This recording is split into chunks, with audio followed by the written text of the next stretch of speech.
Imagine-toi un matin en train de te brosser les dents devant ta glace, dans ta salle de bain. Et là, tu fais tomber du dentifrice sur ta chemise. Forcément, dans la glace, dans le reflet, tu vois cette tache de dentifrice qui se trouve sur ta chemise. Et toi, tu te mets à vouloir frotter la tache, ou du moins frotter le reflet de la tache dans le miroir. Au lieu de directement enlever cette tache sur ta chemise, tu veux enlever ce que le miroir te renvoie. C'est-à-dire que tu prends ton éponge là et tu essayes de frotter le miroir. On est d'accord que jamais tu ne verras cette tache disparaître parce que tu frottes le reflet de cette tache-là, parce que tu frottes ce que le miroir te renvoie, sur le miroir lui-même. Ça te paraît totalement stupide. Eh bien, dans ta vie, c'est probablement la même chose que tu es en train de faire, et c'est peut-être même la raison pour laquelle tu n'arrives pas à manifester tes objectifs.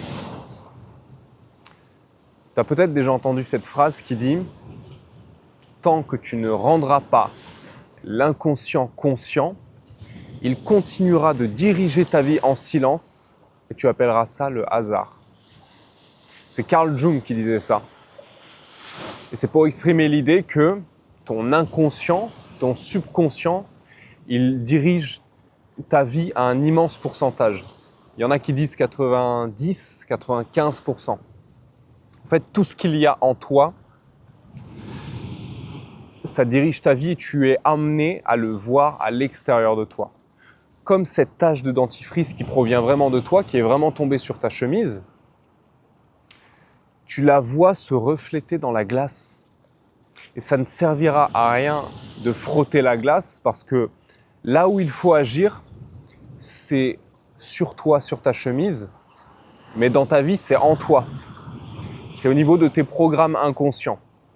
Donc, peut-être que tu n'as pas une tache de dentifrice, mais peut-être que tu as vécu certaines expériences qui ont laissé une trace en toi, peut-être certains traumatismes, peut-être certaines blessures, peut-être que quand tu étais plus jeune, tu as reçu certaines croyances qui aujourd'hui sont comme cette tache de dentifrice que la vie te reflète au travers de tes expériences de vie, de tes rencontres, de ton activité, de ton travail. Tout ça ne sont que des conséquences qui s'organisent en réflexion à ce qui se trouve à l'intérieur de toi, justement dans ce fameux inconscient qui dirige ta vie en silence parce que tu n'en prends pas pleinement conscience.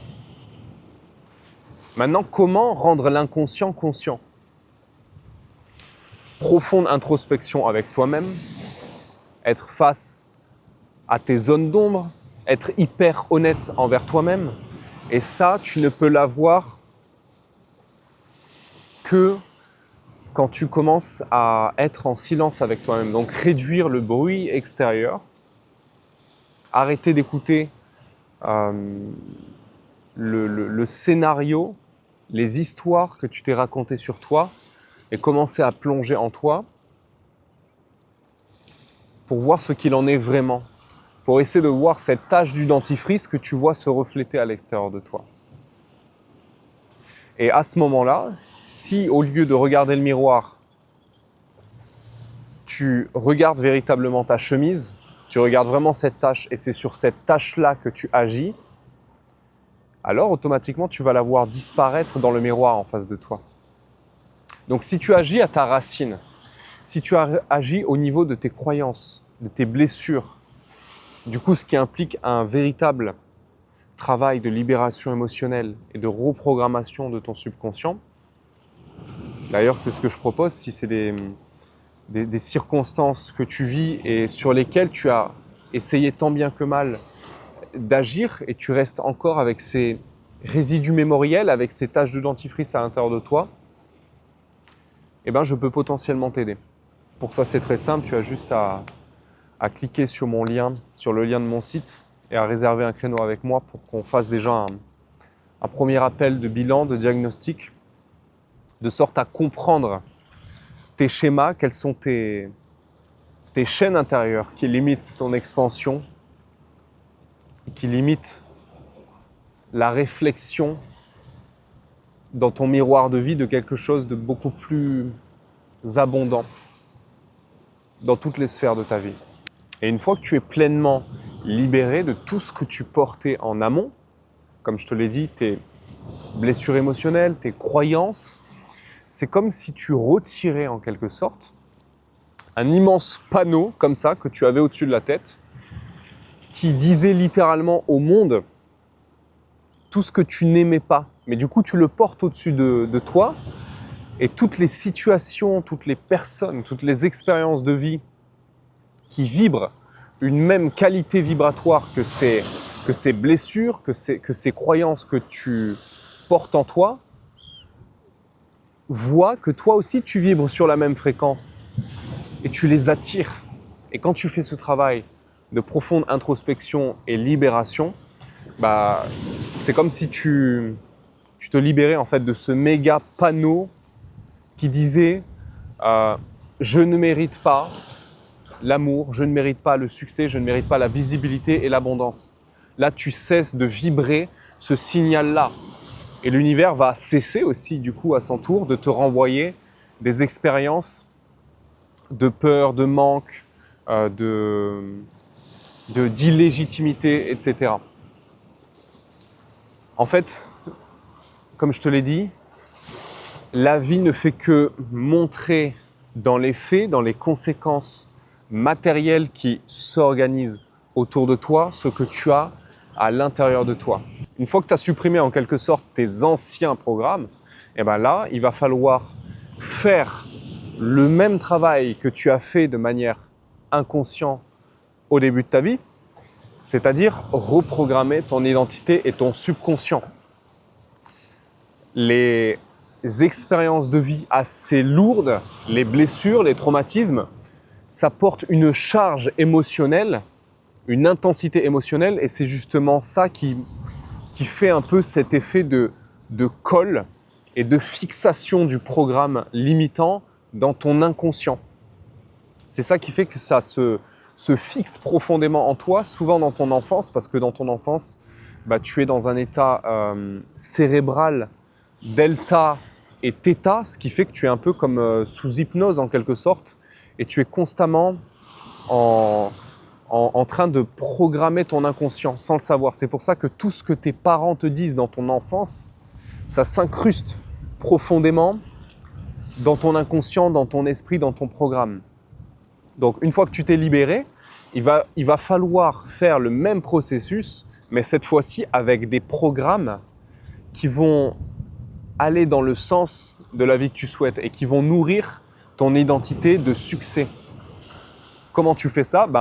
En te trouvant dans la même configuration de conscience vibratoire que au moment où tu t'es programmé de manière inconsciente quand tu étais jeune. Donc comment te mettre dans un état delta et theta ? En méditant, en faisant augmenter ta fréquence, ce qui va provoquer en fait un effet où tu vas entrer directement en dialogue avec ton inconscient sans pour autant que ton conscient fasse la différence entre ce que tu imagines, ce que tu te dis à toi-même et ce qui est réel. Parce que quand tu n'es pas dans un état de conscience delta ou theta, un état méditatif par exemple, comme l'état dans lequel je suis en train de te parler actuellement, si je me mets à faire des affirmations à haute voix,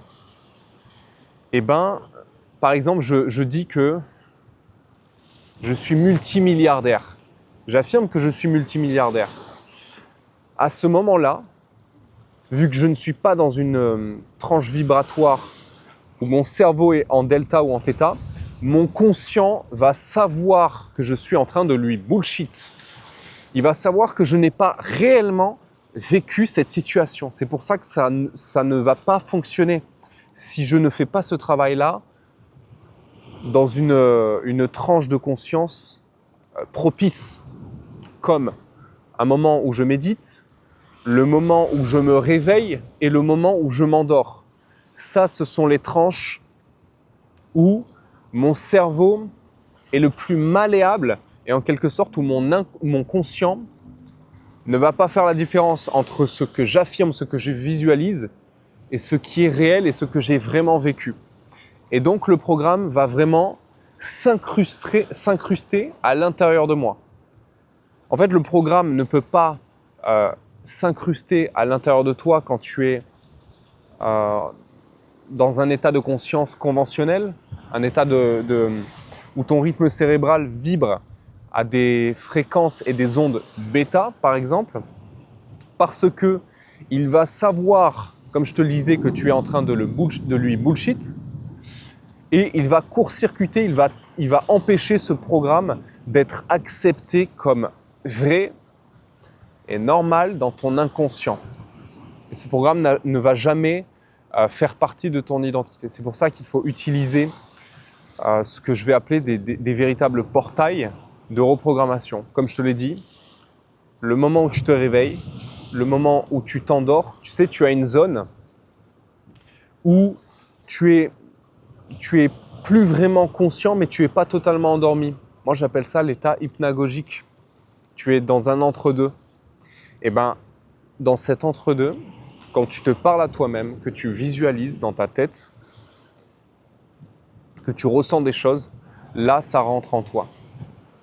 Et ces programmes-là, une fois qu'ils sont rentrés en toi, que tu l'as fait une fois, 2 fois, 3 fois, et que tu l'as même fait plusieurs fois toute une semaine, tu vas par la suite voir la retranscription de ces programmes dans tes comportements de manière automatique sans même que tu t'en rendes compte.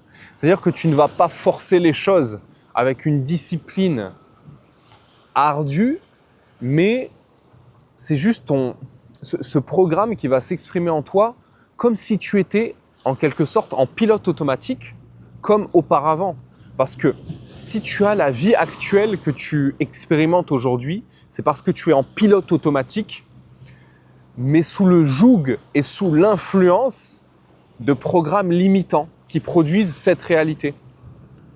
Maintenant, là, tu vas faire l'inverse en âme et conscience. C'est-à-dire qu'auparavant, tu étais programmé de manière inconsciente parce que tu ne savais pas que tout ce qui rentrait à l'intérieur de toi, ça te programmait. Mais là, tu fais le même processus, mais avec conscience. Et tu vas en récolter les fruits. Tu vas te mettre à penser, parler et agir différemment sans même t'en rendre compte. Et c'est là où tu commences à réellement manifester. J'espère que ça t'aura apporté les clés d'activation dont tu as besoin pour prendre conscience vraiment que tu peux être sous l'influence de certains programmes inconscients. Et comme je te le disais en début de vidéo, tant que tu ne rends pas l'inconscient conscient, il va continuer de diriger ta vie sans même que tu t'en rendes compte. C'est Carl Jung qui disait ça. Et faire ce véritable travail d'introspection profonde et de libération ensuite de toutes tes mémoires, tous tes programmes inconscients.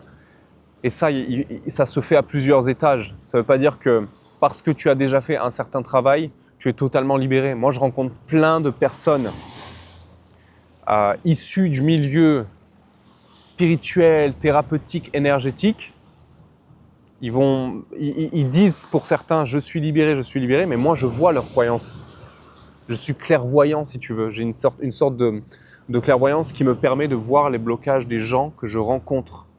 Alors, pas directement dans l'énergie comme ça, de manière visuelle, même si ça peut arriver, mais au travers de ce que je capte dans la cohérence ou les incohérences des personnes entre ce qu'elles pensent, ce qu'elles disent et ce qu'elles font réellement dans leur vie. Là, je vois un peu les blocages, les incohérences.